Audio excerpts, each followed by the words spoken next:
Halo teman-teman, assalamualaikum warahmatullahi wabarakatuh. Bismillah, kanthi nyebut asmane Gusti Kang Moho Welas lan Moho Asih. Di sini saya ingin membahas bagaimana memperoleh ketenangan di saat kita memiliki suatu problem atau permasalahan tersendiri.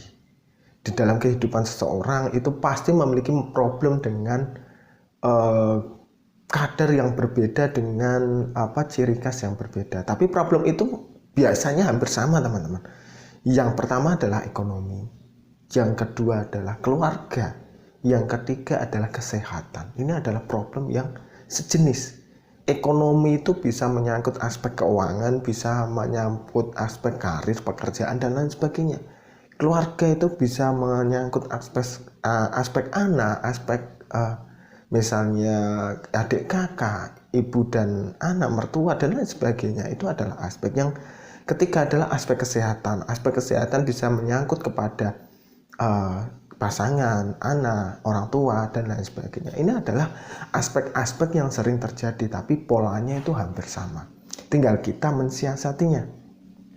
Jika teman-teman memperoleh hal seperti itu, yang perlu dibenahi adalah ketenangan hati dan pikiran. Biasanya unsur ekonomi itu ketika orang jatuh, itu biasanya mereka justru akan beradu argumen dengan dirinya sendiri, dengan kegengsiannya, dengan hal-hal yang bersifat saya dulu itu memperoleh gaji sekian, masa hari ini saya memperoleh gaji sekian, seperti itu. Terus dengan keluarga itu bisa cekcok, bisa berkaitan dengan broken home dan lain sebagainya. Dan juga kesehatan ini juga bisa merembet kemana-mana. Tapi pada polanya, pada dasarnya, jika kita memperoleh semua itu, yakinlah bahwa Tuhan itu memberikan hal seperti itu karena teman-teman mampu untuk melewatinya. Terus setelah itu, cobalah teman-teman mencari suatu ketenangan. Caranya gimana memperoleh suatu ketenangan? Ada banyak. Bisa dengan puasa, terus bisa dengan berzikir, bisa dengan bermeditasi, bertafakur, dan lain sebagainya. Itu bisa teman-teman lakukan. Contohnya apa? Ketika teman-teman melakukan meditasi. Dan yang paling cepat, paling sering, orang-orang bisa mencapai ketenangan yang paling tinggi adalah dengan meditasi. Ketika teman-teman meditasi, udah tenangkan pikiran, duduk diam, sila, tegak lurus, pandangan menghadap ke depan. Terus teman-teman rileks. Ketika teman-teman rileks dan dalam meditasi, apa yang perlu dilakukan? Kadang kan orang bilang harus fokus kepada satu titik, harus fokus kepada A, B, dan C. Itu tidak perlu teman-teman hiraukan. Yang perlu teman-teman lakukan ketika meditasi adalah menjadi pengamat. Ketika di sana ada muncul berbagai problem, misalnya problem keuangan, misalnya problem dosa-dosa masa lalu, itu muncul semua, biarkan. Sampai dia menghilang dengan sendirinya, sampai dia berhenti dengan sendirinya. Jika capek, jika misalnya di tubuh teman-teman itu ada seperti semut, ada seperti hal-hal yang bergerak, biarkan. Coba lebih tenang ke alam di bawah sadar teman-teman. Ketika teman-teman sudah lebih tenang, itu pertama-tama itu biasanya dipaksa. Terus nanti di meditasi kedua juga bersama. Meditasi ketiga, meditasi keempat, meditasi kelima. Ini lakukan setiap hari 1 kali saja. Dan di dalam meditasi itu biasanya nanti sampah-sampah itu semakin berkurang. Sampai akhirnya teman-teman itu memperoleh titik di mana teman-teman sudah tidak mampu menemukan sampah pada diri teman-teman. Sudah tidak memperoleh permasalahan yang muncul di dalam pikiran teman-teman. Nah, di saat inilah meditasi teman-teman itu mulai menemukan titik hening atau titik terang. Biasanya lamanya itu menghilang itu tergantung problematika teman-teman. Ada yang 1 minggu itu sampah-sampah itu sudah tidak muncul lagi. Ada yang 1 bulan. Atau mungkin ada yang setengah tahun dan lain sebagainya. Itu tergantung pribadi masing-masing. Semakin kita menahan untuk tidak keluar sampah-sampah itu, maka semakin lama dia akan muncul. Dalam artian setiap meditasi akan muncul, karena kita tidak ingin melepaskan mereka. Tapi ketika kita sudah ikhlas, sudah melepaskan mereka, mereka muncul memang. Nanti hilang. Nanti tiba-tiba muncul lagi, nanti hilang. Itu seperti itu. Dan ketika teman-teman sudah mencapai suatu titik di mana teman-teman memperoleh keheningan, itu yang teman-teman dengarkan itu apa? Yang teman-teman dengarkan adalah yang ada di tubuh teman-teman sendiri. Misalnya nafas, misalnya detak jantung, misalnya aliran darah, dan lain sebagainya. Itu yang teman-teman dengarkan sendiri. Setelah teman-teman memperoleh suatu hal tadi, yang teman-teman dengarkan adalah bagian dari diri teman-teman sendiri, maka ada suatu fase di mana teman-teman itu akan hening, tidak mendengarkan suatu lingkungan teman-teman semua. Ketika teman-teman tidak mendengarkan yang ada di luar tubuh teman-teman semua, dan itu mulai hening, itu yang disebut dengan alam suwung atau alam meditasi atau alam hening, atau dalam bahasa Islamnya disebut alam khusyuk.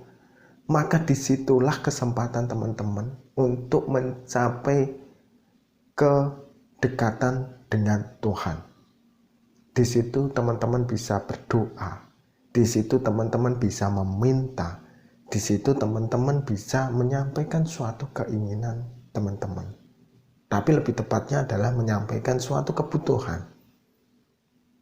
Karena apa teman-teman? Ketika hal itu teman-teman capai, biasanya teman-teman sudah terhubung dengan alam bawah sadar teman-teman semua. Dan teman-teman sudah terhubung dengan alam dimensi lain.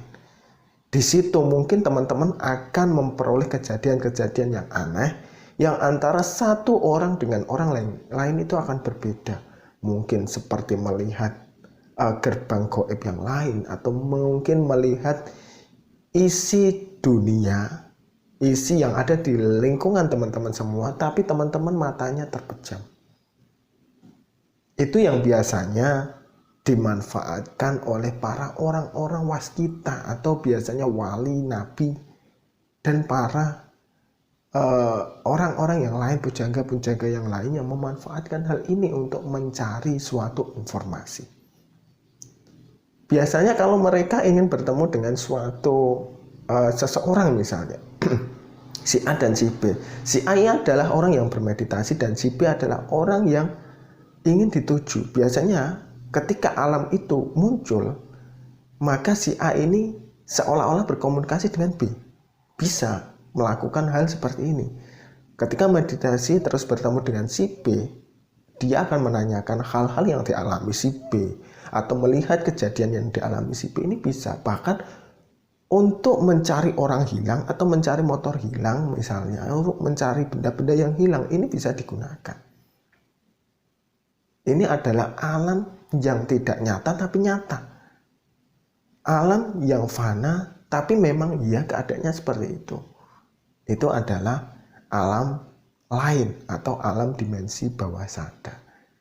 Ini loh yang sebenarnya dimanfaatkan oleh orang-orang yang kita misalnya melihat di ngaji roso atau apapun itu yang mengolah tentang rasa, tentang perasaan, tentang hakikatnya manunggaling kawula Gusti, atau hakikatnya manunggaling roso dan lain sebagainya, apapun itu sebutannya, itu adalah mencapai titik di mana dia bisa masuk ke dimensi alam bawah sadar mereka. Karena apa? Di dalam tubuh ini itu 12% adalah alam sadar dan 88% adalah alam tidak sadar. Dan orang 12% ini bisa mencapai 10% saja, itu sudah menjadi orang yang jenius, orang yang sukses, orang yang beruntung dalam kehidupannya, dalam karir dan lain sebagainya. Tapi ketika mereka mampu menguasai alam bawah sadar, maka lebih dari itu. Maka saran saya teman-teman, berlatihlah olah meditasi. Tapi berdoalah sebelum melakukan meditasi, karena di alam meditasi itu biasanya dunia lain itu akan mengganggu kita.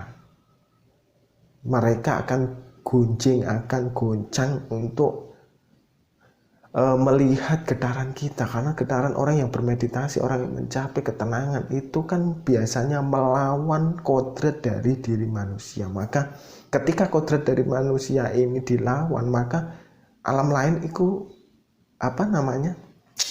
tidak tenang atau tidak merasakan kenyamanan, dan cenderung alam lain itu goncang, dan kegoncangan ini itu mereka akan dekati sumbernya. Dan ketika mereka mendekati sumbernya, nah inilah yang biasanya orang-orang yang ketika meditasi itu memaksakan diri, itu mereka akan takut, mereka akan tidak tenang sendiri, mereka akan menyudahi keadaan dalam meditasinya itu. Makanya kalau sudah berniat meditasi itu, capailah meditasi dengan ketenangan yang tinggi, teman-teman. Seperti itu, semoga bermanfaat dan sampai jumpa di video selanjutnya. Wassalamualaikum warahmatullahi wabarakatuh.